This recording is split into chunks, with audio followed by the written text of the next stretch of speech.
किए हैं।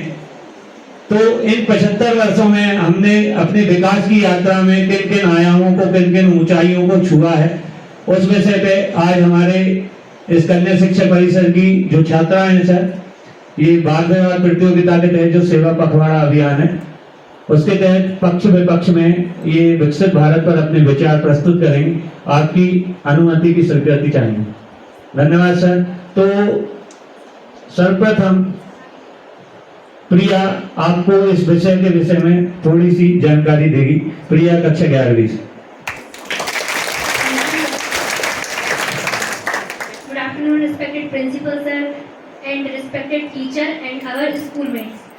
आज हम सेवा पखवाड़ा अभियान के तहत विकसित भारत के पक्ष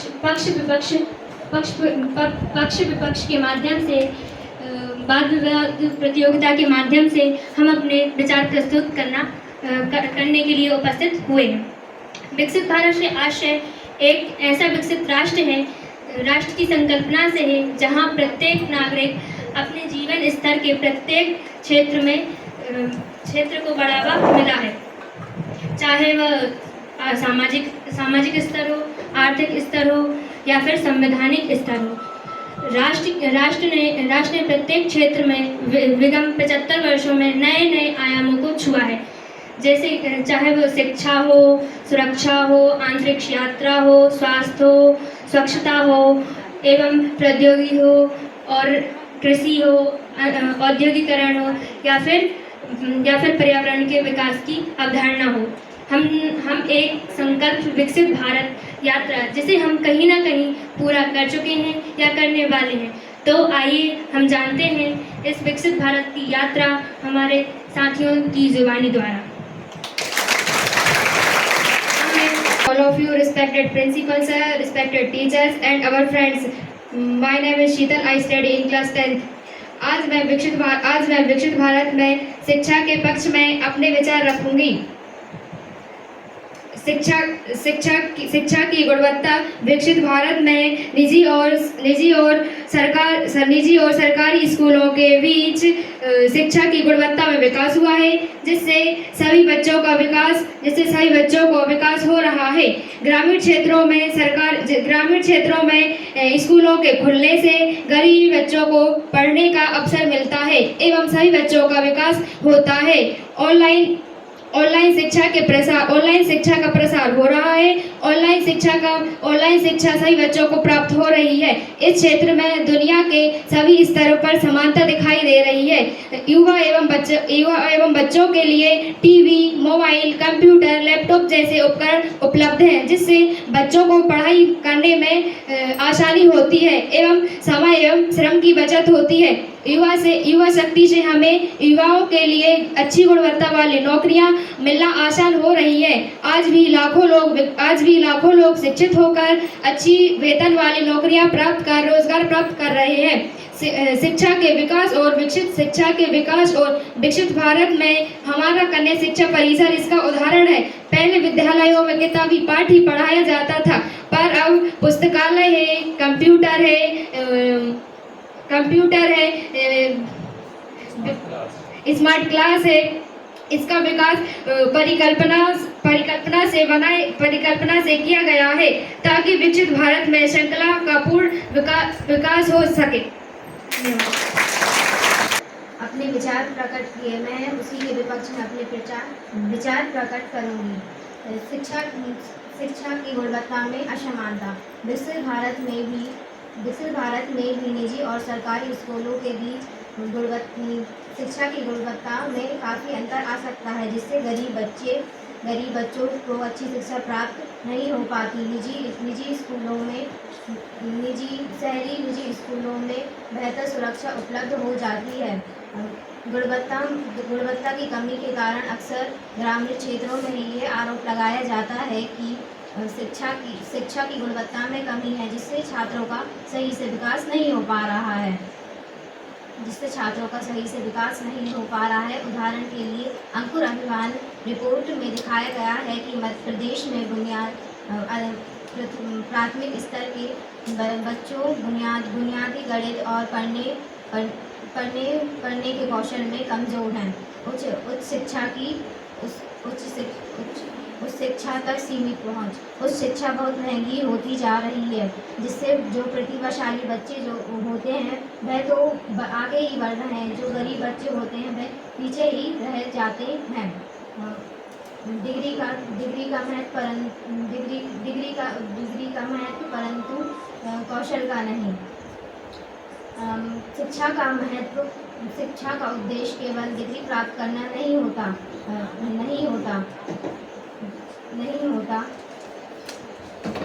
और कौशल प्राप्त नहीं दिलाया जाता जब तक विकसित भारत का सपना अधूरा है। ऑनलाइन शिक्षा का प्रसार तो हो रहा है, लेकिन उसकी ऑनलाइन शिक्षा ऑनलाइन तक नहीं पहुंच पाती और नहीं पहुंच पा रही है। शिवानी खैरवार, आई स्टडी इन क्लास 9B। स्वास्थ्य के क्षेत्र में विकसित भारत में अपने विचार प्रकट करना चाहती हूँ। आज विकसित भारत में यात्रा में एक संकल्प पूरा करने की ओर अग्रसर हो रहे हैं। स्वस्थ भारत, स्वच्छ भारत, स्वस्थ भारत, समृद्ध भारत और समृद्ध भारत ही तो है विकसित भारत। विकसित भारत में आज हम स्वास्थ्य सुविधाएं लोगों को आसानी से उपलब्ध कराने की दिशा में आगे बढ़ रहे हैं।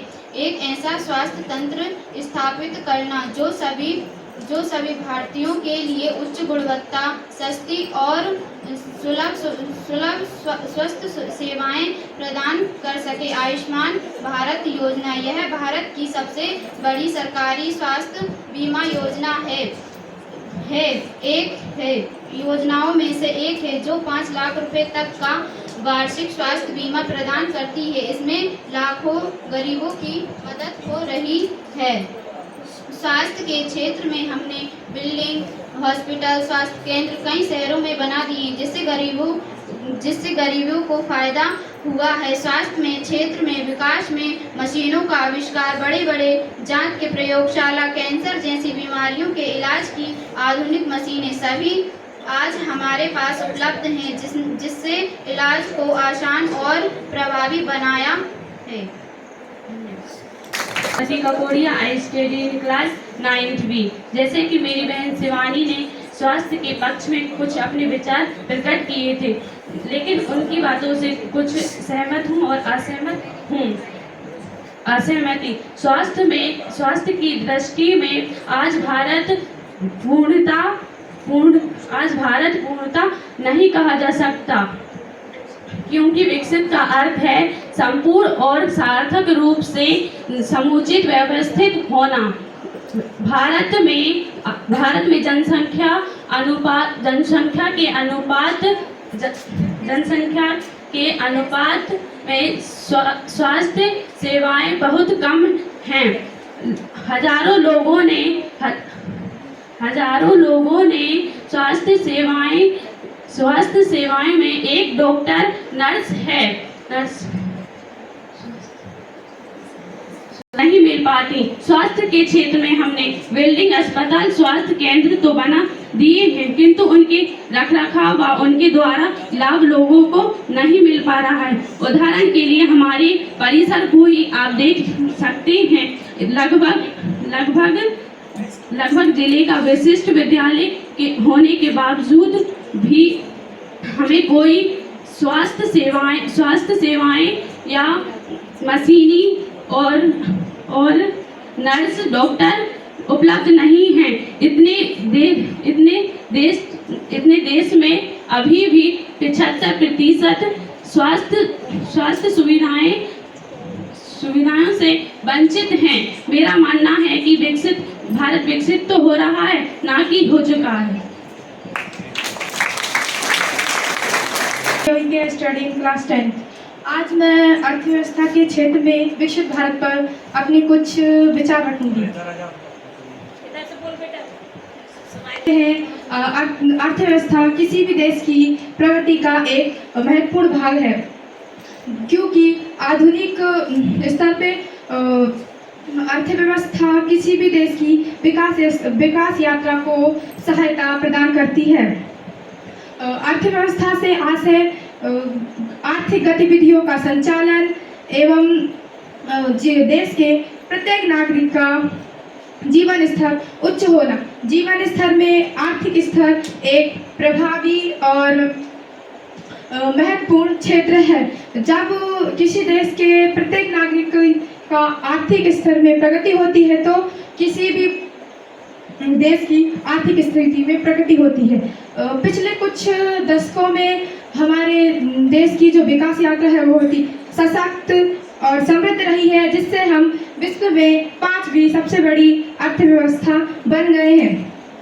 हमारे देश की जीडीपी में सभी क्षेत्रों में समानुपातिक रूप से बजट प्रदान किया जाता है। जैसा कि हमारी अर्थव्यवस्था को 3 क्षेत्रों में बांटा गया है, प्राथमिक, द्वितीय और तृतीय। जो हमने तीनों क्षेत्रों में बहुत प्रगति की है। जहां हमें 5 रुपये बजट मिलती थी, वहां आज हम 50 और 100 रुपये के बजट श्रेणी में पहुंच गए हैं।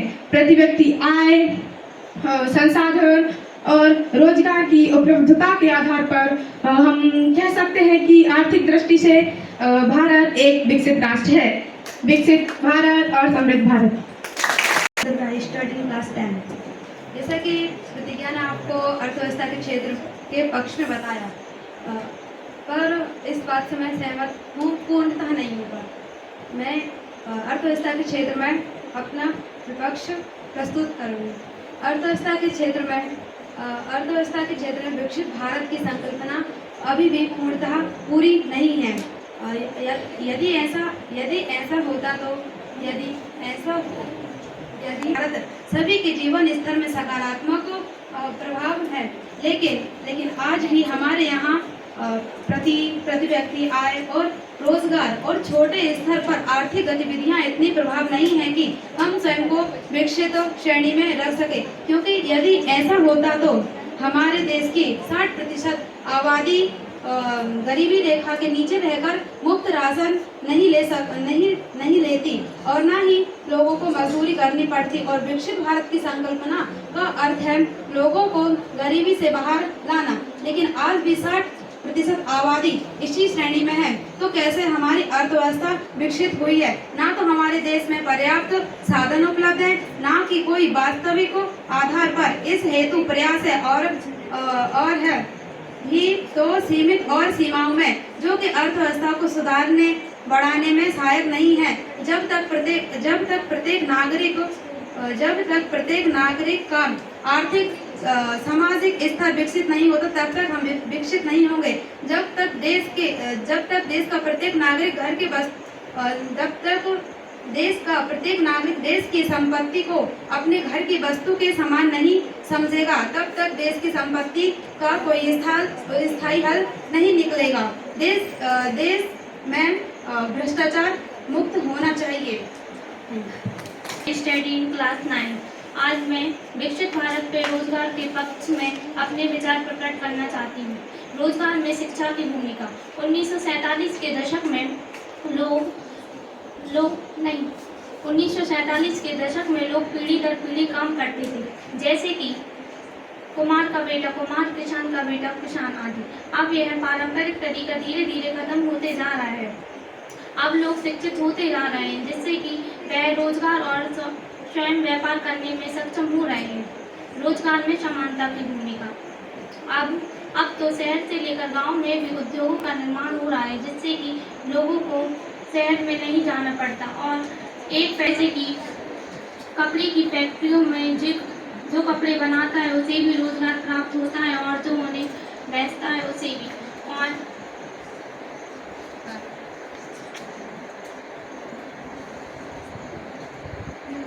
I study in class 9। जैसा कि मेरी बहन नैन्सी ने रोजगार में पक्ष में अपने विचार रखे हैं, उसी प्रकार मैं विपक्ष में अपने विचार रखना चाहती हूँ। जैसा कि आप लोग सब जानते हैं कि सिक्के के 2 पहलू होते हैं, पहला होता है सकारात्मक, दूसरा होता है नकारात्मक। मेरी बहन नैन्सी ने सकारात्मक प्रभाव को तो दिखा दिया, पर मैं उसी प्रकार उनके नकारात्मक प्रभाव को बताना चाहती हूँ। 1947 के दशक में पीढ़ी दर पीढ़ी युग में पारंपरिक तरीका नष्ट होते जा रहा है। हम देखते हैं कि अधिकतम लोग ग्रामीण क्षेत्रों के लोग अभी भी अशिक्षित हैं। जिससे कि वह श्रम का व्यापार नहीं कर पाते। वो किस लिए नहीं कर पाते? क्योंकि उनमें इतनी योग्यता कौशल का विकास अभी भी नहीं हो पाया है कि वो खुद का श्रम का व्यापार कर सके, इसलिए उन्हें रोजगार प्राप्त नहीं हो पाता। हम इसी को असमानता के क्षेत्र में देखें तो हमारे विकसित भारत में फैक्ट्रियों का निर्माण तो हुआ है, परंतु उसी के साथ साथ पर्यावरण प्रदूषण, ध्वनि प्रदूषण भी बढ़ रहा है। और यदि कोई व्यक्ति पटाखों की फैक्ट्री का निर्माण करता है और यदि उसमें विस्फोट हो जाए तो कई लोगों की जानें भी जा सकती हैं। और हम देखते हैं कि बड़े बड़े शहरों में नए नए उद्योगों का निर्माण हो रहा है, उससे शहरी लोगों को तो रोजगार प्राप्त हो जाता है, परंतु जो ग्रामीण क्षेत्रों के लोग हैं वह रोजगार से वंचित रह जाते हैं, क्योंकि उनमें इतनी कौशल का विकास नहीं हो पाता, इतनी योग्यता नहीं होती है कि वो फैक्ट्री में जाएं और काम कर सकें, क्योंकि वह तो बस कृषि पर ही निर्भर रह जाते हैं, जिससे कि बेरोजगारी को बढ़ावा मिलता है। और यही हम स्वास्थ्य के क्षेत्र में भी देख सकते हैं कि सरकारी अस्पतालों का निर्माण हुआ है। हम उनमें देखते हैं कि अभी भी सरकारी अस्पतालों में लंबी लंबी कतार लगी होती हैं, जिससे कि जो बीमारी से ग्रस्त व्यक्ति होता है उसकी मृत्यु भी हो सकती है। और जैसे कि किसी व्यक्ति को खांसी है, बुखार है, तो वो दूसरों को भी फैलता है, संक्रमण रोग कहते हैं जिससे कि और हम देखते हैं कि सरकारी अस्पतालों में उतना वेतन नहीं मिलता जितनी कि निजी अस्पतालों में मिलता है, क्योंकि हम जब सरकारी अस्पताल में जाते हैं तो देखते हैं हम टैबलेट्स लेते हैं, दवाई लेते हैं, उनसे इतना प्रभाव नहीं पड़ पाता, जिसके कारण हमें निजी अस्पतालों में जाना पड़ता है और वो टैबलेट खाते हैं तो हम ठीक हो जाते हैं, जिनसे कि हमें निजी अस्पतालों में जाना ही पड़ता है स्वास्थ्य के कारण, जिससे कि सरकारी अस्पतालों में बेरोजगारी की संभावना ज़्यादा होती है।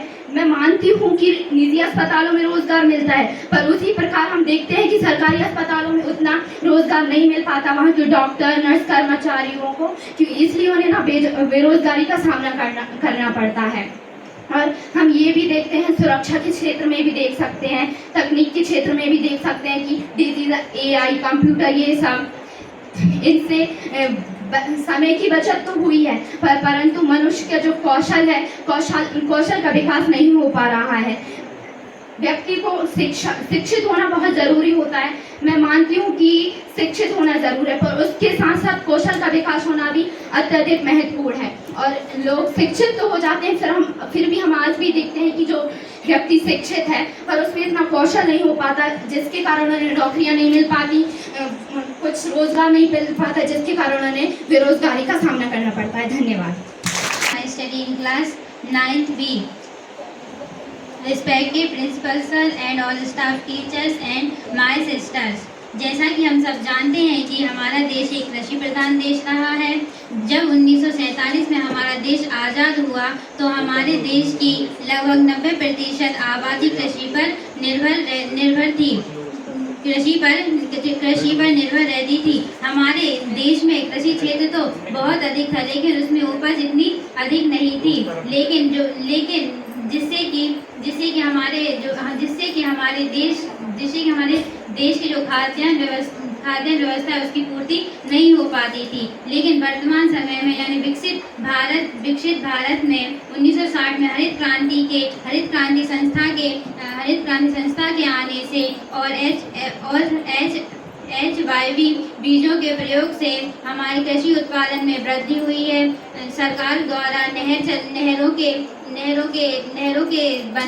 के बनने से, नलकूपों के लगने से एवं बोर होने से सिंचाई भी नियमित रूप से होने लगी है, जिससे कि हमारे उत्पादन में वृद्धि हुई है, जिससे कि हमारे देश की जो खाद्यान्न व्यवस्था है उसकी पूर्ति अब नियमित रूप से होने लगी है। पहले जहाँ कृषि उत्पादन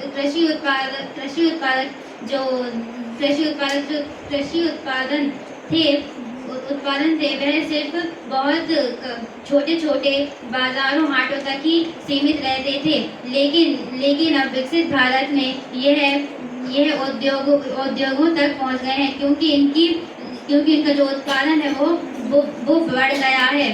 जैसे कि गेहूं को लेते हैं तो गेहूं से पहले सिर्फ रोटियां बनाई जाती थी, लेकिन अब उससे ब्रेडें बनने लगी हैं, जिससे कि उनका उद्योगों में निर्माण होने लगा है, जिससे कि हमारे औद्योगिक क्षेत्र विकसित हुए हैं। और जैसे मक्का ले लेते हैं तो मक्के से अब पॉपकॉर्न बनने लगे हैं, जिससे कि जिनका निर्माण उद्योगों में होने लगा है। और इस उद्योगों का निर्माण, बहुत से उद्योग कृषि पर निर्भर रहते हैं। इससे हमारी अर्थव्यवस्था में भी सुधार आया है। विकसित भारत में किसानों की आय एवं व्यवसाय पर जोर दिया जाता है, क्योंकि जिस तरह प्राथमिक क्षेत्र में विकास होता है, क्योंकि जब प्राथमिक क्षेत्र में विकास होता है तभी द्वितीय क्षेत्र में विकास होता है। इसी यात्रा में हम सेवा क्षेत्र यानी अर्थव्यवस्था की रीढ़ में भी विकास होता है। आदरणीय शिक्षकगण एवं मेरे साथियों, जैसा कि अभी आपने देखा कि मेरी बहन वैभवी ने कृषि के क्षेत्र में विकसित भारत की कुछ उपलब्धियां बताई और भारत ने कहीं ना कहीं इन क्षेत्रों में विकास किया है, परंतु मेरा मानना है कि हम कृषि के क्षेत्र में भी अभी पूर्णतः विकसित नहीं हुए हैं, क्योंकि विकसित का अर्थ है सभी श्रेणियों के स्तर में सकारात्मक परिवर्तन। क्षेत्र को पूर्णतः विकसित नहीं कहा जा सकता। यदि ऐसा होता कि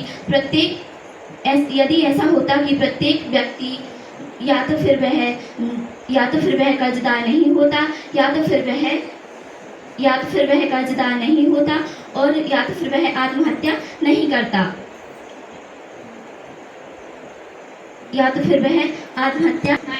मैं आज विकसित भारत पर सुरक्षा के बारे में प्रकट करना चाहती हूँ। विकसित भारत की विकास यात्रा में हमारे सुरक्षा प्रणाली का भी विकास हुआ है।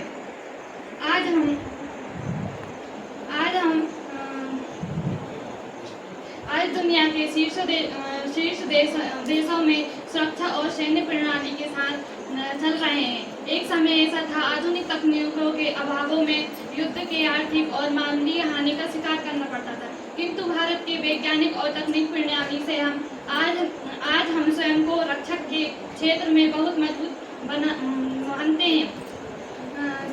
चाहे वह थल हो, जल हो या वायु हो, विमान MiG-21, MiG-29 आदि। जैसे थल सेना हो या जल हो, वायु हो, हमारे नए केंद्र जैसे ISRO, DRDO, IDS, IDC आदि। धन्यवाद। जैसा कि मेरी बहन संध्या ने बताया सुरक्षा प्रणाली के बारे में, उसके विचारों से मैं सहमत हूँ और असहमत हूँ। जैसा कि उसने बताया, आज भले ही हम सुरक्षात्मक प्रणाली युद्ध स्तर पर दूसरे देशों के बराबर है, शक्तिशाली देश है, लेकिन आज भी हमारे देश की रक्षा प्रणाली और अंतरिक्ष सुरक्षा प्रणाली में भी उतने विकसित नहीं हुए हैं जितना हम स्वयं को मानते हैं, क्योंकि यदि ऐसा होता है तो आज हमारे यहाँ नक्सली हमले, आतंकी हमले और हमारे सैनिक इस तरह से शहीद ना होते। हमारे पास तकनीकी विकास तो है, किंतु उसका विचित क्रियान्वयन और पूर्ण रूप से वंचित नहीं है। देश के प्रत्येक राज्य में हर वर्ष लाखों इंजीनियर निकलते हैं, किंतु हमारे यहाँ उतने तकनीकी और वैज्ञानिक केंद्र नहीं हैं कि हम इनकी संख्या बढ़ा सके और राष्ट्र पूर्ण सुरक्षित कर सके। जब तक यह भी क्षति सुरक्षा की कमी से होगी, तब तक तो यहाँ कहना अतिशुक्त है कि हम सुरक्षा प्रणाली में भी विकसित राष्ट्र है। धन्यवाद। ने विकसित भारत के कुछ विभिन्न क्षेत्रों में पक्ष और विपक्ष को चुना।